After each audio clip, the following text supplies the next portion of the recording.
Welcome to the How to Business Show. Tell us how you came to Louisville, because you're not from here. Yeah. So similarly, I married into Louisville. You know, I'm one of those guys. My story, so I was born and raised in Dallas, Texas. Spent the bulk of my early life all the way up to middle school. My father worked for Fidelity Investments, right, which is based out of Boston. But they have a huge office in Westlake. So Westlake is kind of like a suburb of Dallas. But anyway, so I was born and raised in Dallas. I'm a native Texan. We moved to New England. My father took the opportunity with Fidelity. Went to high school up there, came back to Texas for my undergraduate. Worked in Dallas. It's always a hometown. I went to graduate school in upstate New York. So I went to Cornell, and I think it was 26. So did that full time. That ultimately took me down to New York City. Was in New York for about 10 years. Met a nice girl from Louisville, Kentucky. And, we had a 5-month-old when the pandemic hit. We had a 2-bedroom apartment on the Upper East Side. We had no intention of leaving New York. And the universe was just like, you guys got to go. So, it was either go back to Dallas or come to Louisville. And my wife's got a really big village here. So I always wanted my kids to grow up around aunts, uncles, grandparents, all those other things. So our kids are just, are thriving in a serious way here. So my 5-month-old, he'll be 6 in November. And then I have a 2-year-old, 19-month-old. So I got 2 boys. They destroy everything. It's crazy. But anyway, so we moved here August of 2020. So about 5 years. Wow. Yeah. That's a good juxtaposition, Texas and New York lifestyle. I know. Yeah, I'm sure that there's a lot of great stories between the two. Well, I have a lot of conversations like politic-wise. Yeah. I've obviously seen the serious red and the serious blue. And believe it or not, there's idiots on both sides. So it's brought me much more to the center. And obviously we have serious issues in this country. I wish people just got a little bit more perspective. Yeah. You know what I mean? 100%. Yeah. So when you came to Louisville, did you already know what you were going to be doing here, or was it going to be kind of a fresh start for you? I wouldn't say so much of a fresh start. I was actually working. I was in investment banking, so I was working for a bank that I was working for in New York. So I was working remotely. So everybody, and I think I did that for probably till Thanksgiving of 2021, somewhere along those lines. And then I actually took a role up in Indianapolis. There was a gentleman that I met. He knew a lot of the same relationships I had in New York. He was kind of a big time developer up there, and I won't say who he is, but I did that for about 18 months. My wife went to IU Bloomington. So she's like, Indiana's just different. So we kept the house in Prospect, and we got an apartment up in Carmel. So we were kind of making the commute, so we just didn't like Indiana. And, we were still a little bit emotionally, because we got ripped out of New York. We didn't get to say goodbye. You know what I mean? Yep.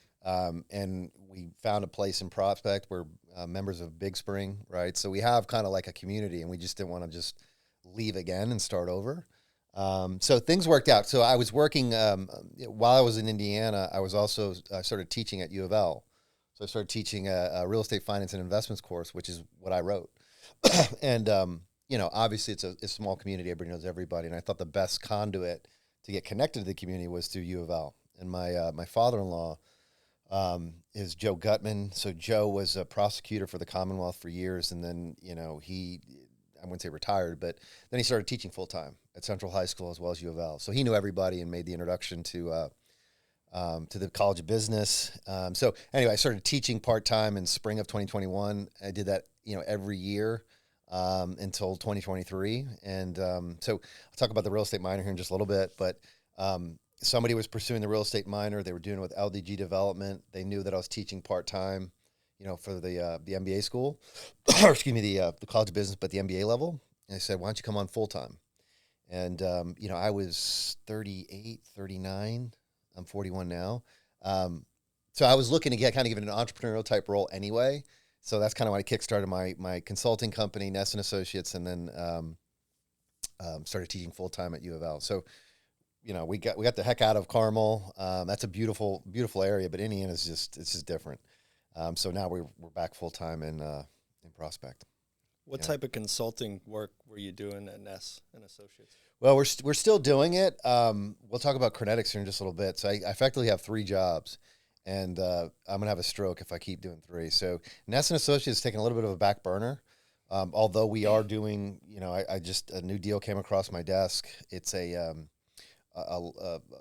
let's say high speed rail, light rail in a country in Africa. And it's just a multi-billion-dollar project. And then there's an affordable housing opportunity in Florida. So these deals kind of come across. I wouldn't say it's so much brokerage. A lot of the work that I did in New York was real capital markets, capital advisory. So I know all the Blackstones, the Carlyles, I still have that Rolodex. And it's a really good Rolodex, right? So when somebody's looking to capitalize a deal, I can at least make the connections, whether it's on the debt side, the equity side, et cetera. And then I kind of make a fee off the capital I raise. So that's kind of what I did the bulk of my time in New York. So Ness and Associates, that's what we do on a capital market standpoint. And then I was doing, advisory. I'm an MAI, so I'm kind of in the Appraisal Institute world. So I do some consulting from a tax consulting standpoint. But, we'll talk about CREnetics here in just a little bit. But so Ness and Associates taking a little bit of the back burner, but deals still come across my desk. I mean, as you know, once you kind of get into the business, and this the one that I'm looking at now is just funny. Like we had some clients out of Toronto. We were raising capital for those guys, and we couldn't get it done mostly because when Trump came in, they had all issues with the tariffs and no money's getting into Canada. So unfortunately, President Trump kind of screwed up that deal. But our client, they said. So we just want to go to the Kentucky Derby. So we couldn't get the deal done, but we got them tickets to the Derby, and they came down, and a bunch of Canadians that were, couldn't dress for worth of shit, right? But good guys. But they were sitting next to somebody that is a doctor, and he's got all these relationships, and so our Canadian client referred us to this guy, right? And that's just now we got I think it's a $70 million equity raise for this deal. For the deal in Florida, and then the light rail deal is a couple billion, right? So you guys know this business is just a couple handshakes, couple smiles, all of a sudden you got a multi-million-dollar fee, right? Mm-hmm. So yeah, very cool. So the 3 jobs: you're teaching, running a tech company, startup. Yeah. So a little bit more involved than just running a tech company, and then consulting. Yeah. And those are the 3 hats. How are you splitting up your time between them? Yeah, man, that's the challenging part, right? So you're always working, right? I mean, in this business, you're an entrepreneur, and it is a hustle business. I'll tell you a little about the tech company. So this is CREnetics. Obviously, kind of a spinoff of CREnetics. So when you look up the term cybernetics, I'm going to butcher this, but it's data, it's a network that improves and gets better over time. So what we're doing at CREnetics is we're kind of combining the space market and the transaction market. We'll talk about that in a little bit. And it's a machine learning model that trains and gets better and improves, right? So cybernetics, CREnetics is kind of the terminology. But as I was teaching at UofL and I was making the transition from New York to Louisville, I had this idea and this concept, and it's something that I wanted to prove. And when you get into proprietary data, they're very, very protective of the information, right? So to actually prove a concept, I could never go to a CoStar or Reonomy and say, hey, give me a whole bunch of data. I want to go prove something out. I knew I had to do it inside academia. So that's really what inspired me to get inside academia. And I did it up at Rutgers University, believe it or not. So as we were transitioning, I was doing this part-time at UofL, but I also taught full-time at Rutgers University in fall of 2021. And how that happened, I'm a CFA, so I'm a CFA charter holder. I'm still involved with CFA Society in New York, and they have a lot of relationships with tri-state regions, tri-state universities, Rutgers being one. And so anyway, back to kind of where this all started. It started with an idea, and I put together a pitch deck that I was pitching to MIT, to Clemson. I tried to pitch it to UofL, Wisconsin, pretty much any center for real estate in the country I got in front of, and just a bunch of no's, right? So I really struck gold so CFA Society in New York knew I was teaching at UofL, and connected me with I won't say his name, but he got $50,000 from the state of New Jersey to endow the Center for Real Estate for Rutgers University, New Brunswick. And so CFA connected me with this gentleman, and it was great because he knew I was teaching. I had kind of a syllabus. He's like, hey, we're kickstarting my center.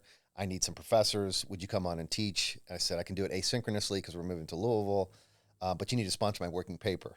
So that was kind of the handshake that we had put together, and that was fall of 2021.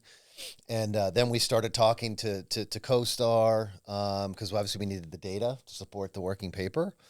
And we also started talking to Trep as well. And, CoStar, we loved working with them. The individuals that we were working with were great.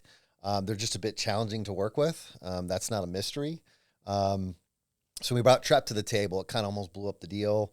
And, luckily it didn't. It almost fell apart a couple times, but we were able to negotiate that. It took, we started that conversation, before Thanksgiving. So it took us October of 2022. So it took us about a year to get pen to paper. And it was with Rutgers and CoStar and Rutgers and Trep. And then we got 40 gigs of data between both groups. We were swimming in information. And our time series was 2003 to 2013, so essentially 11 years, full business cycle. And we're actually we had captured a tail risk event, obviously with the GFC, but we had 15 MSAs, right? So 40 gigs of data, 15 MSAs. We had everything from San Francisco to Los Angeles to Chicago to Houston to New York to Miami. So an incredible time series.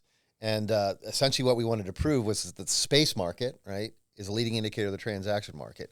And so you think break that down for a space market. Absolutely.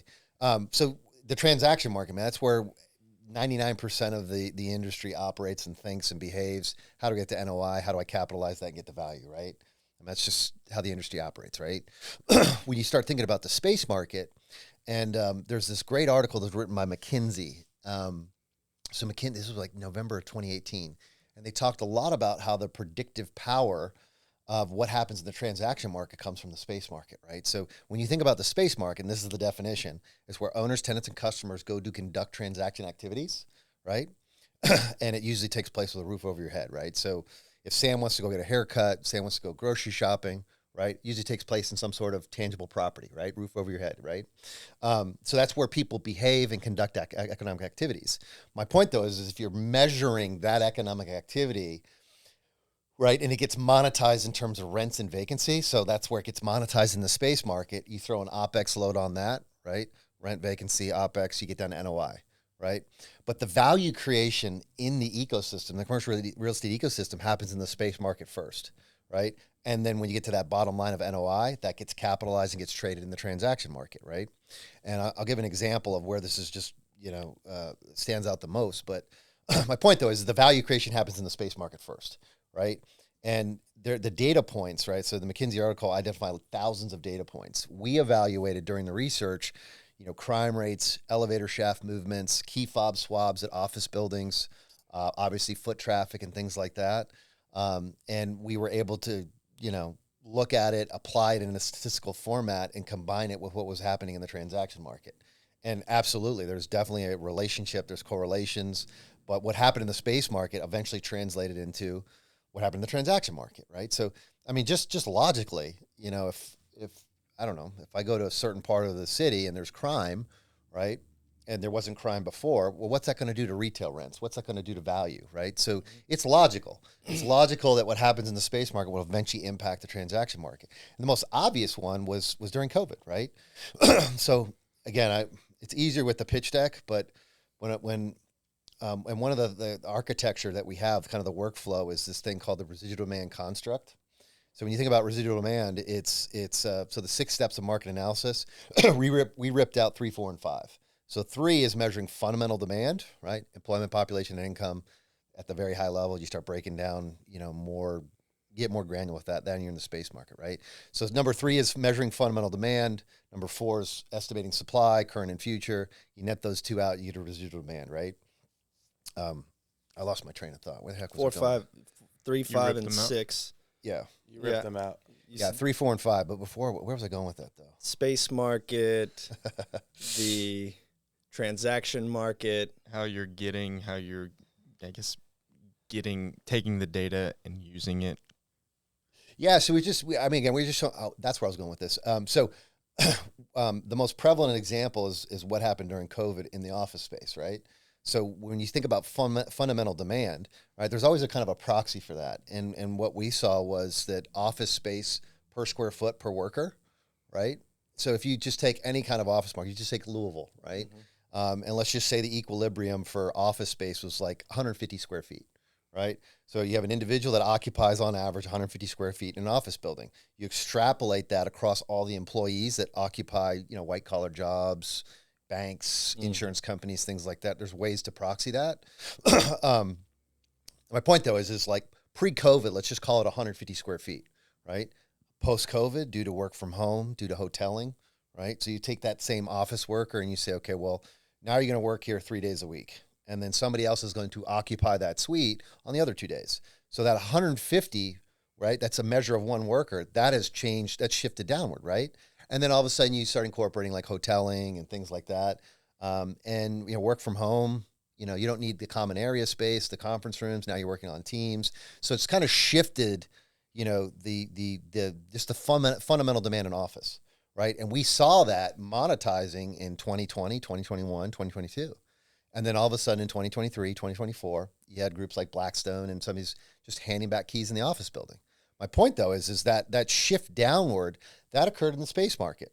And it obviously happened before all the distress in the transaction market, right? So that's the best example I can give, but it applies to all different asset classes, right? And a lot of it is just kind of my story because, when I graduated in 2006, in real estate finance, and I actually got into the appraisal world, right? And that was, I had you guys are too young for this, but if you remember, you've seen The Big Short, right? Yeah, yeah. I had buddies that were like those jackasses that I won't say who they are, but like, they're working at Countrywide and driving a Ferrari, and you could just give out money. It was insane. Like these ninja loans. I mean, it was nuts. So that scene in The Big Short, we had those guys with the suits on, and the guys from Wall Street came down and were like interviewing them, and they were just bragging about that you just give out loans. So that was the world, and I had buddies that were doing that. I'm like, oh, I want to go do that, So and then I had a professor who convinced me not to do it. He's like, it's going to crash the system. All these loans are getting in the secondary mortgage market, RMBS, CMBS, and all those other things. And he's just like, when we come out of this recession, you want to come out with some sort of human capital. You don't want to be that guy. And he convinced me to go into the appraisal world. And I think it's a tough business because it's very linear to how much you work, to how much you make, right? So obviously that brings down the quality because people want to make more money, so they got to do more work, right? So I'm a member of the Appraisal Institute. I love the industry from what it taught me. It taught me how to underwrite. It taught me how supply and demand worked and all those other things. My point though is that was kind of the first half of my career before I went to graduate school. So I was all in the space market, right? And then I went to it's a unique story, right? Going from Dallas, doing appraisal work, going to Cornell, going down to New York, and then I was in the transaction market, right? And I learned like firsthand after like 15 years, I'm like, why does the space market have all this intelligence to forecast what's happening in the transaction market? How come the two don't interact and communicate? So it's weird. And then when I read that McKinsey article, I'm like, this is it. So it was kind of like my career journey of just kind of figuring out that these two markets don't interact when they sure as hell should. So that was the story, and then the McKinsey article, and then I had the ability to go out there and prove it inside a research setting. So just getting back to Rutgers, we spent a couple years doing this, and we definitely proved our thesis. We were discovering some really cool stuff. And then right when like AI was coming, because you really got to have the computing, you got to have the engineering and the computing power to process this information and obviously statistically connect it to it. Obviously you have to have the data too. So everything was just kind of coming together in a perfect recipe. So we declared our innovation in February of 2024. So we started kind of that negotiation.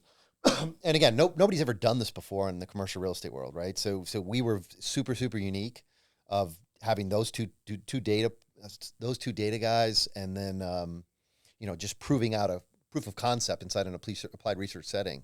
My point though is like when we started that discussion with Rutgers, we needed counsel. Like we needed somebody to come and fight this battle for us, because people don't know, like, well, maybe you do, but universities are ruthless with their intellectual property, right? So anytime you do research inside that academic setting, it belongs to the university, right? So whatever you discover, the university owns it, right? So you got to kind of know that going in.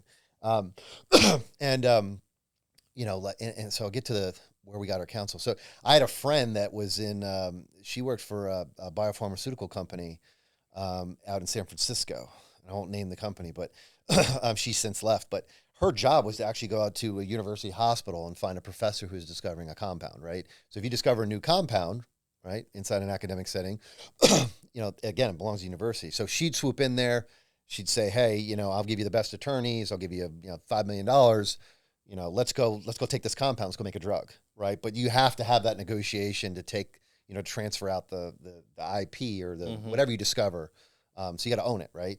So that's what we had to do. And she introduced me to somebody who's the former federal judge in Northern California. And he also sat on the board of Stanford, right? So Palo Alto is, Stanford's obviously an incredible university, but the Palo Alto, they have like a discovery park where they're incubating like 600, 700 companies. Google was one. Salesforce was one, right? Now all these multi-billion-dollar companies, but they started on the campus, right? So they had to have that negotiation with Stanford. And so my point, though, is our counsel had all that experience, had the precedent, knew how to attack it, right? So that's the individual that we brought on. And again, very, very unique story. Nobody's ever done this. So we kind of had to go outside like I said, biopharmaceuticals, where we kind of discovered who we needed to bring on board. So we started that negotiation in March of 2024. I mean, it was full contact. Like, you don't have them. I mean, they're sophisticated people that work for the university, but you don't think about the consultants that they copy into the email. So, of course, it was Rutgers, right? So they had access to the best consultants in New York. It's like $1,000 hour consultants, man. So these guys were beasts. So anyway, but it was a full contact negotiation, and we finally secured all the IP in August of that year. So about 6 or 7 months. And then, it was myself who was kind of the primary founder. And then I had a gentleman who was in my class, right? So I was teaching that class in fall of 2021. So he was part of that. He was one of my students, became part of the working paper initiative. We also brought on his buddy. So we are essentially the 3 co-founders. Now we've advanced to a team of 7. We're about to bring on our 8th. And we really started commercializing this probably in January. We really started hoisting the flag. And when we tell this story, and then we have we kind of articulate the data and we kind of show that proof of concept, and people are just like blown away, And I mean, it's just such a wow factor. People are wowed on the calls, like senior vice presidents, managing directors of all the primary shops, banks, capital sources that So like I said, we got 11 or 12 NDAs that we're working strategic partnerships with, et cetera, et cetera. And then the 8th gentleman that we're about to bring on, he's really starting to kind of bulk up our sales pipeline and things like that. So we're still kind of like in pre-revenue mode, but, and we have the guys that we brought on, the ex-Oracle, ex-PwC, the seniority on our team is strong. I'd say the average age is late 40s. And we always kind of pitch this, and we're much more IT and data science heavy as opposed to real estate. I'm really the only real estate guy on the team. I can teach them pro formas and stuff like that in markets, but the things that they can do, and you start getting into the syntax and the how they train models and stuff. I mean, it's insane. So we're much more heavy on the IT and data science side, but that's equilibrium to me. And so anyway, so like our team, like. I always, the joke is like, if you want to be a startup, you got to kind of drop out of MIT and Stanford. And our joke is always like, well, we actually finished our degrees. You know what I mean? Like we're not good founders from that standpoint, but we'll have 8 Ivy League degrees on the team. So we got a lot of brain power. We got a lot of smart folks. And we're about to go out after Labor Day to kind of do our seed fund. So we're excited about that. That's going to be more of, an international raise. So we know, a bunch of folks Middle East, Israel, Europe, and we also know all kind of the domestic VCs and a lot of different groups here. So we're stoked about it, man. It's really only started commercializing it since January, so we're a young company. But I've had this idea since before COVID, and again, the story of going actually proving that it works with those data partners, and then the story of the IP and all that stuff. Like people are just. They love to hear it, and then they kind of want to do business with us. So it's awesome. Yeah, it's a cool story. Yeah, there's not many entrepreneurs that run back to education in their career. So that is a cool spin on it, especially knowing how it had such an integral role in being able to accomplish what you needed to do. I'm a pretty, I'm not a cavalier guy, meaning like, I'm a CFA. I have 3 graduate degrees from Cornell. So I'm very intense when it comes to like, taking a leap. So if I knew I was going to start up and I was going to commit, kind of the back half of my career to this, I wanted to prove that it could work, right? So I needed to prove it for myself as well. But it's fascinating, like these startups that they just kind of like, let's just go see if we can make this work. And I'm like, why would you do that? So I wanted to kind of a story that I knew that it worked and I could fully commit to it. So when we're actually out there pitching it, like, here's the proof of concept. Like, we did it, this works, because it is I assume all this is kind of new when we talk about the space market, but like when I have the ability to kind of, forecast the future at, an R squared in the 90%, like 90%, that's insane. The industry really operates in that 10 to 20%. It's much more inferred. We're a backward looking industry. You have a valuation that's today, but I'm looking at trades that happened 2 or 3 years ago. Like that doesn't work, right? But when we take that space market information to forecast what's going to happen in the future, and it completely changes the game, right? And it's a very, like, my point is we are definitely a huge disruptor in the industry. Some people don't like that. Some people are like, we want to be a part of what you're doing, but we have to have a disruptive story for people to buy into. What I just told you is a disruptive story. Like, no one's ever done that, right? So it's very, very unique. So we're marching to change this industry, man, and we're just excited about just the velocity that we have. What does that future state look like? You raise the money, the business model is churning on all cylinders. Yeah. Like what? How does it affect the industry? Who are your customers? Are they the big shops? Are they the small brokerages? Where does it all fit into the real estate ecosystem? A combination. We haven't really found a limit. So we like we call it an engine, right? So we call it like the Palantir engine. So I'm not quoting that. A VC, an angel investor quoted that.